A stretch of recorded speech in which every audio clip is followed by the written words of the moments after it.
Hello friends, welcome to my channel gardening with art and decor. तो आज इस video में आपको मैं शेयर करने वाली हूँ जो मैंने न्यू प्लांट परचेज़ किए हैं उनकी पॉटिंग। तो सबसे पहले मैंने एक अच्छा सा सॉइल मिक्स तैयार किया है जिसमें मैंने लिया है गार्डन सॉइल और उसके साथ साथ मैंने इसमें ऐड किया है वर्मिंग कंपोस्ट। जितना भी अवेलेबल था इतना ही इसमें मिलाया है। उसके साथ साथ हमने कोकोपीट भी लिया है। कोकोपीट को हमने वॉश करके रखा था, ये सूख चुका है। साथ में हमने लिया है सैंड, ये है रेता। इससे जो है मिट्टी में ड्रेनेज लेवल अच्छा रहता है। कोकोपीट मिलाने से मिट्टी में नमी बनी रहती है। साथ के साथ कोकोपीट मिलाने से हमारा जो पॉटिंग मिक्स है वो हल्का भी रहता है, क्योंकि गमले में हम जब पौधे लगाते हैं तो हमें चाहिए होता है कि गमले की मिट्टी हल्की रहे, हम उसे कहीं भी इजीली ट्रांसफ़र कर सकें जहाँ भी हम पौधे उठाकर रखना चाहते हैं। तो इस तरीके से मैंने आपको कोकोपीट के यूजेस भी बताए हुए हैं, आप मेरे चैनल पर जाके देख सकते हैं प्रीवियस वीडियोज़ में। तो अब यहाँ पर हम तैयार कर रहे हैं एक अच्छा सा पॉट मिक्स। तो उसके लिए सभी चीज़ों को पहले अच्छे से मिला लिया है। देन हमने इसमें मिट्टी भी मिला ली है अपने मिक्सचर में, क्योंकि मिट्टी थोड़ी ज़्यादा हो गई थी तो हमने इसमें आधी ही मिट्टी इसमें सिर्फ मिलाई है। भी हम सॉइल मिक्सचर तैयार करते हैं तो उस वक्त हमें कुछ बातों का ख्याल रखना होता है। जैसे कि अभी मैं जो ये सॉइल मिक्सचर तैयार कर रही हूँ वो बेसिकली पोर्चुलाका के प्लांट्स और कुछ इंडोर प्लांट्स हैं जो मैंने परचेज़ किए हैं उनके लिए कर रही हूँ, क्योंकि सीज़न जो है वो गर्मियों का चल रहा है। तो गर्मियों में हमें गमले की मिट्टी बनाते वक्त किन चीज़ों का ध्यान रखना चाहिए कि गमले की मिट्टी सूखे ना, वो उसमें हमेशा नमी बनी रहे, और उसके साथ साथ जो है वो ज़्यादा से ज़्यादा सॉफ्ट होनी चाहिए मिट्टी जब भी हम कोई भी गमले की मिट्टी बनाते हैं, क्योंकि जड़ों को फैलने के लिए सॉफ्ट मिट्टी की रिक्वायरमेंट होती है। अगर मिट्टी सख्त हो जाती है तो जड़ें उसमें फैल नहीं पाएंगे और पौधा ग्रोथ नहीं कर पाएगा। तो सबसे पहले हमने सभी गमलों में जो है वो ड्रेनेज के लिए होल थे उन्हें जो है कुछ पत्थर की हेल्प से कवर कर दिया है ताकि मिट्टी बाहर ना निकले, लेकिन पानी आसानी से निकल सकता है उससे। इसके बाद सभी पॉट्स को फिल कर लिया है। तो सभी पॉट्स में पहले हमने मिट्टी फिल कर ली है। इसके बाद हमारा ये है एरिका पाम का पौधा जो मेरे पास अभी नहीं था, तो ये मैंने पहली बार परचेज़ किया है। ये मुझे बहुत ही ब्यूटीफुल लगता है देखने में और ये बहुत ही सुंदर भी है और एक ऐसा इंडोर प्लांट है जो कि आप सब अपने घर में ऐड ज़रूर कर सकते हैं। ये एक लकी प्लांट भी है और ऑक्सीजन लेवल में अगर हम बात करें तो ये बहुत ही अच्छा एयर प्यूरीफायर है। तो आप सब इसे अपने घर में ऐड ज़रूर कर सकते हैं। तो अभी आप देख सकते हैं कि पापा जो है इसमें से कुछ मिट्टी जो है वो हटा रहे हैं। पूरी मिट्टी हमें कभी नहीं हटानी है। जब भी हम कोई भी पौधा नर्सरी से लाकर जो है वो अपने पॉट में ट्रांसफ़र करते हैं तो कभी भी हम जड़ों में से पूरी मिट्टी नहीं हटाएंगे, हम सिर्फ थोड़ी थोड़ी मिट्टी हटाएंगे ताकि जड़ें जो हैं वो आसानी से खुल जाएं और जो है वो नई मिट्टी में ईजिली ग्रो हो पाए। इसके बाद जो है साइड साइड से भी थोड़ी मिट्टी हटा दी थी। देन उसमें हाइट के हिसाब से रख के पापा ने उसे एडजस्ट करके पॉट फिल कर दिया है और साइड से मिट्टी थोड़ी दबा दी है।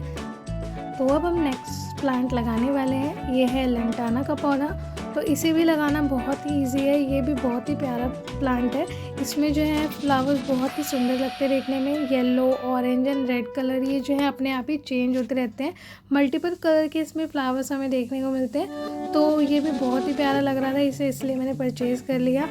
और एक ख़ास बात ये है कि ये भी जो है हमारा जो है 12 महीनों चल सकता है अगर हम इसके अच्छे से टेक केयर करते हैं। तो इसमें जो है वो 12 महीने फूल आते हैं। तो हमें तो फूल जिसमें पौधे आए वो अच्छे ही लगते हैं, तो इसलिए मैंने इसे परचेज़ किया है। तो नेक्स्ट हम पौधा लगाने वाले हैं। ये है मिर्ची का पौधा। इसमें एक मिर्ची आ भी रही थी, बहुत देखने में मुझे अच्छा लग रहा था तो मैंने सोचा क्यों ना एक मिर्ची का पौधा भी लिया जाए।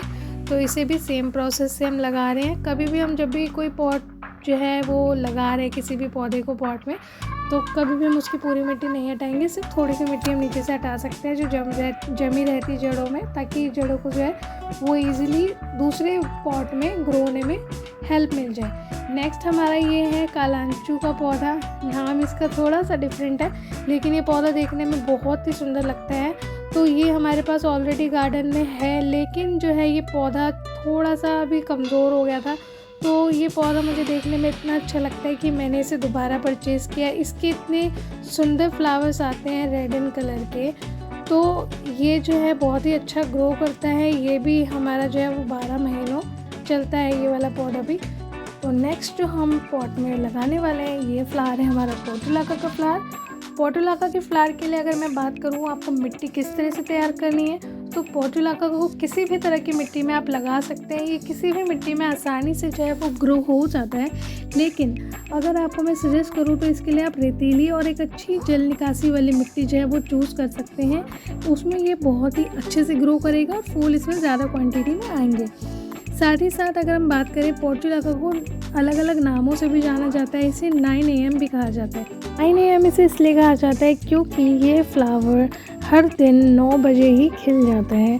ये फ्लावर्स ऐसे हैं जो कि इन्हें सूरज की रोशनी बहुत ज़्यादा पसंद होती है, इसलिए इन्हें सूरज की रोशनी से कोई भी जो है बैड इफ़ेक्ट नहीं होता है। कड़ी धूप में भी फूल खिले रहते हैं और सूर्यास्त होने से लेकर जब तक सूर्योदय नहीं होता है ये फ्लावर्स जो है वो खिलते नहीं हैं। तब ये बंद हो जाते हैं। जैसे ही 9 बजते हैं तो सुबह ये फिर अगेन खिल जाते हैं।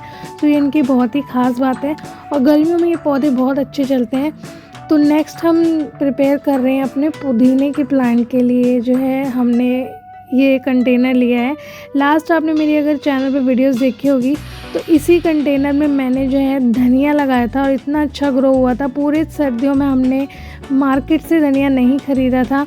तो अभी जो है मैं एक ही प्लांट परचेज़ करके लाई हूँ पुदीने का, क्योंकि कहीं भी पुदीने के अभी अवेलेबल नहीं थे सैपलिंग्स।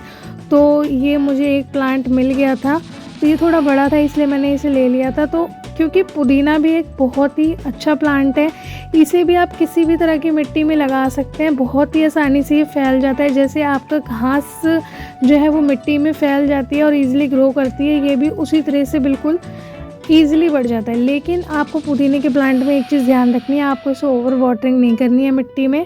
जब भी मिट्टी सूखी हो हमें उसे तभी पानी देना है। और जैसे कि मैंने आपको बताया था, पोर्टुलाका के प्लांट्स को सूरज की रोशनी इतनी ज़्यादा पसंद होती है, इसलिए मैंने जैसे ही हमने इसे पॉट में लगाया देन हमने इसे सूरज की रोशनी में रख दिया, क्योंकि इससे ये और अच्छे ग्रो होते हैं। बल्कि जब भी हम कोई दूसरे प्लांट जो है वो रीपॉट करते हैं उन्हें हम हमेशा जो है वो शेडी एरिया में रखते हैं कुछ टाइम के लिए। जैसे कि ये एरिका पाम का पौधा है, इसे हमने जो है वो शेडी एरिया में रखा है। यहाँ पे धूप नहीं आएगी, सिर्फ सूरज की रोशनी यहाँ पे अवेलेबल रहती है। तो इस तरीके से मैंने सारे जो भी हमारे पौधे थे वो गमलों में लगा लिए हैं। मिर्ची का पौधा भी हमने यहाँ पे लगा लिया है और ये आप देख भी सकते हैं हमारे एरिकेरिया प्लांट्स में न्यू लीव्स भी आ रही है, उसे देख के तो मुझे बहुत ज़्यादा खुशी हो रही है। तो इसमें एक मिर्ची भी थी। तो नेक्स्ट जो है हमने मिर्ची के पौधे में से कुछ नीचे से जो उसकी तनियाँ आ रही हैं वो भी कट कर दी थी, ताकि मिर्ची का पौधा जो है वो घना हो जाए। इसके साथ साथ ये हमारा एक पत्थर चट्टे का पौधा है, ये भी बहुत ही एक अच्छा पौधा है, इसको आप यूज़ कर सकते हैं घर में। ये हमारा ललटाना का पौधा यहाँ पे मैंने रख दिया है। ये मैंने सारे पौधे जो हैं वो शेडी एरिया में रख दिए हैं। कलांचू का पौधा भी जो है ये बहुत ही अच्छा ग्रो करेगा, मैं आपको उसके शॉर्ट्स भी शेयर करूँगी। साथ ही साथ ये पोर्टुलाका की कुछ कटिंग्स हम जब रिपोर्ट कर रहे थे टूट गई थी, तो मैंने इसमें ये लगा दी हैं, तो ये इजीली इसमें भी ग्रो हो जाएंगी। पुदीने को भी इसमें लगा दिया है। तो कुछ टाइम बाद मैं आपको शेयर करूंगी कि इन सभी प्लांट्स की कैसी ग्रोथ है।